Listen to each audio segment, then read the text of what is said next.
Okay mga sir, let's try this Martin Roland powered mixer. Uh, so ito yung likod. We have here a switch for power supply. We have speaker terminals, mono plug, and speaker, and this is a pen. So this powered mixer comes with a 4 channel 1, 2, 3, 4. We have here effects. There are built-in digital effects, 24-bit dual engine DSP, digital signal processor. Here's the control for the effects, and we have here MP3 for USB and Bluetooth control for volume, and this is the master volume for faders. And here is stereographic equalizer.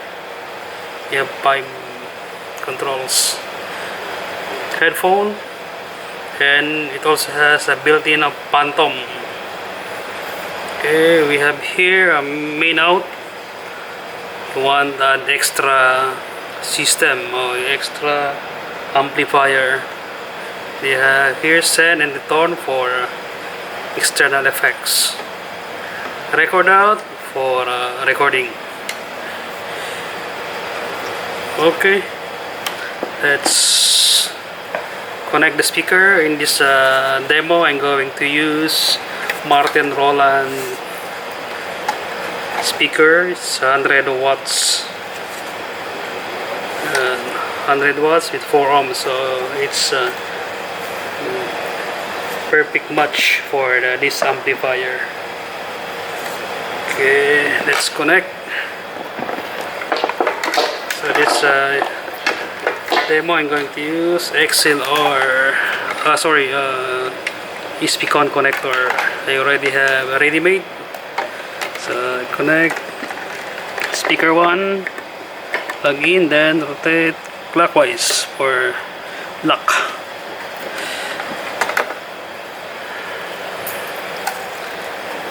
Okay, speaker and speaker 1.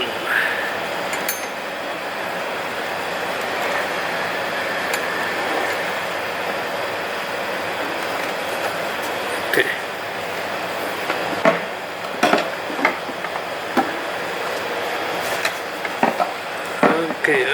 Okay.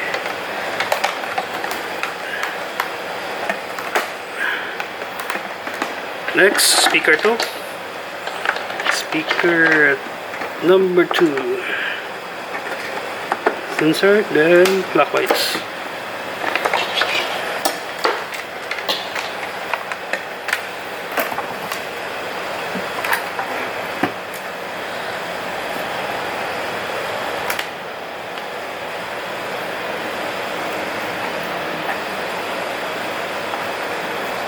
Okay, so ito yung speaker number 2. Stereo connection. Okay.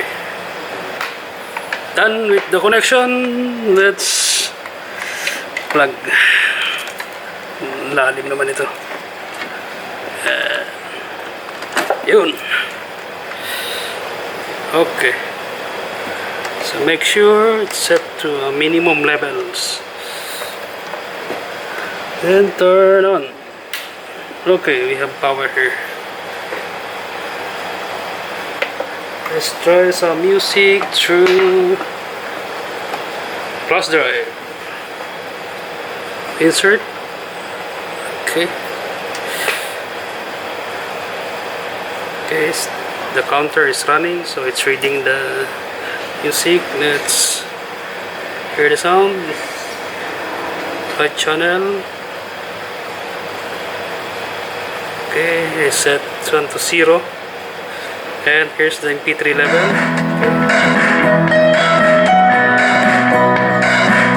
Equalizer, increase.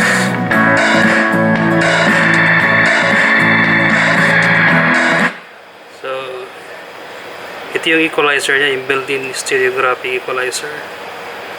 Low and high. So Want to increase the bass, you can increase here. Okay. There's the equipment control. Next song. Next song.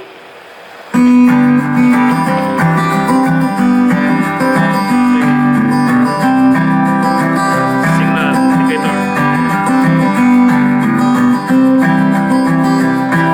Stop.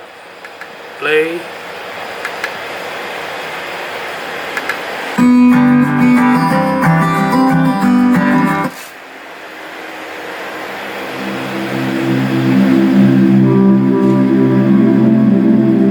Okay, let's try the microphone. Okay, so I have here a microphone. XLR cable ang gagamitin ko. Okay. Okay, inaan ko lang yung MP3. Mic. Okay, there's a terminal here. Just follow this one. Okay.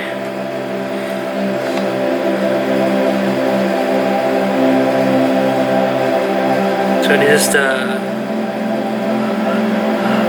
EQ equalizer, high, mid, and low. This is for bass, mid, and so this is the gain controls. Okay, let's try. Hello, sound check. Sound testing 1, 2, 3. Hello, Filipino. Musta kayo dyan? Sound check. Okay, let's increase the mid para medyo lumabas yung vocal. Hello, sound check. Sound test. Sound check. Isa, dalawa, tatlo. Okay, gain control, let's say 6.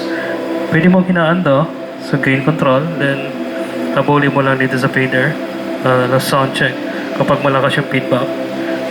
Sound check, sound testing. Okay, meron tong built-in effects. So, lagay mo natin sa 0, then dito yung effects. Here's effects. There's our number here. Meron mga number dito, meron number 1, number 2, 3, up to 16. So, number 1 is delay.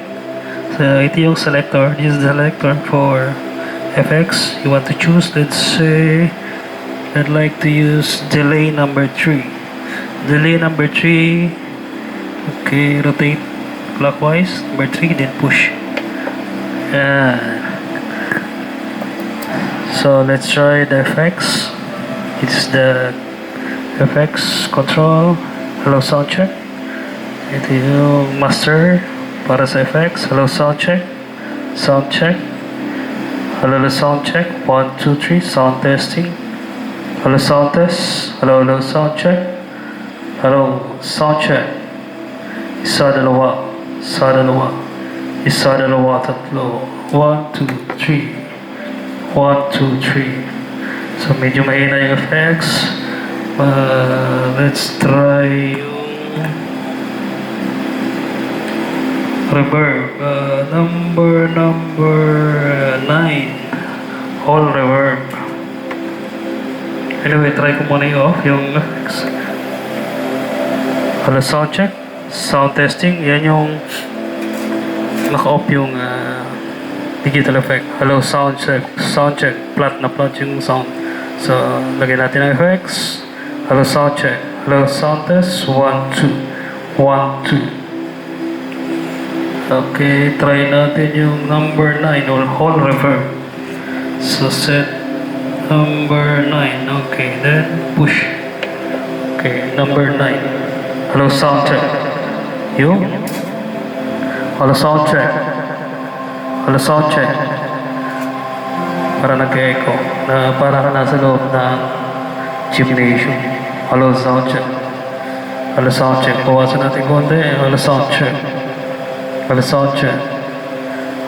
check. So, ting effects. Saka ito yung parang pinaka-main. So lahat to, pag ina-adjust mo to, nag-a-adjust yung lahat ng channel na mayroong effects. From channel 1 to channel 4. Okay, testing natin yung channel mic number 2. Okay. Yung mic number 2.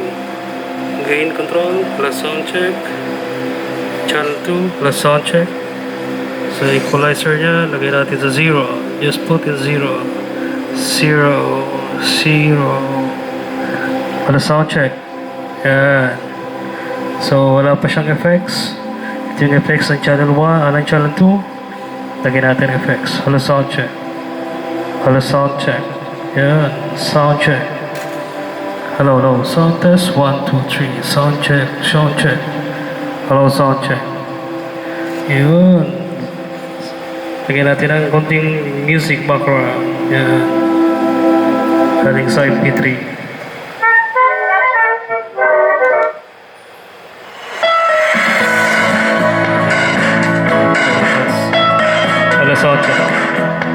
Sound testing 1.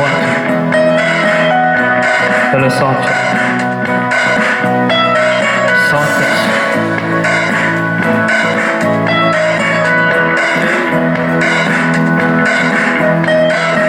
Try natin mag-play sa mobile phone.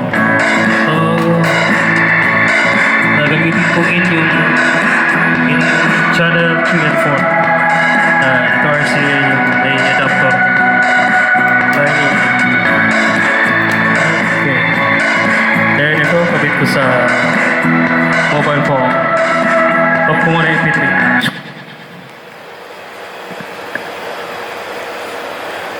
So, ito, kabit natin sa phone. Yan. So, gagamitin ko sa music ngayon. Stop ko na yung MP3 player. Gamitin ko yung punta ko sa mobile phone. Antay ng maganda-gandang kanta rito.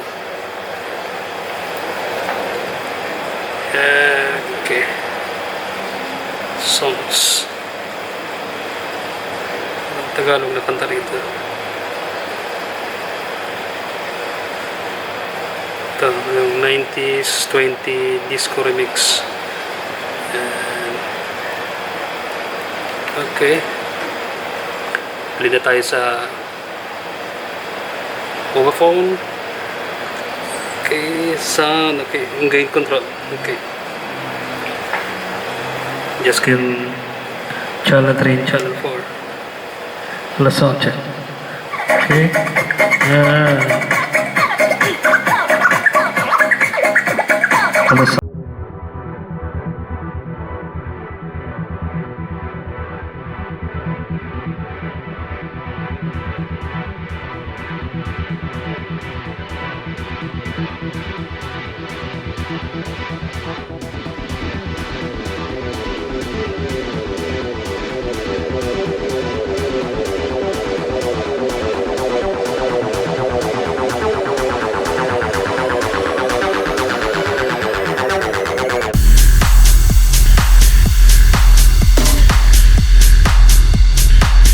So, ganun lang, napakasimpleng gamitin. Kung gusto mo siyang ikabit sa another set ng system, amplifier, kukunin mo itong main out, pupunta na sa another powered speaker or punta ng amplifier. Okay, doon muna. So, salamat sa panonood ng video. Sa susunod. Maraming salamat, kaibigan.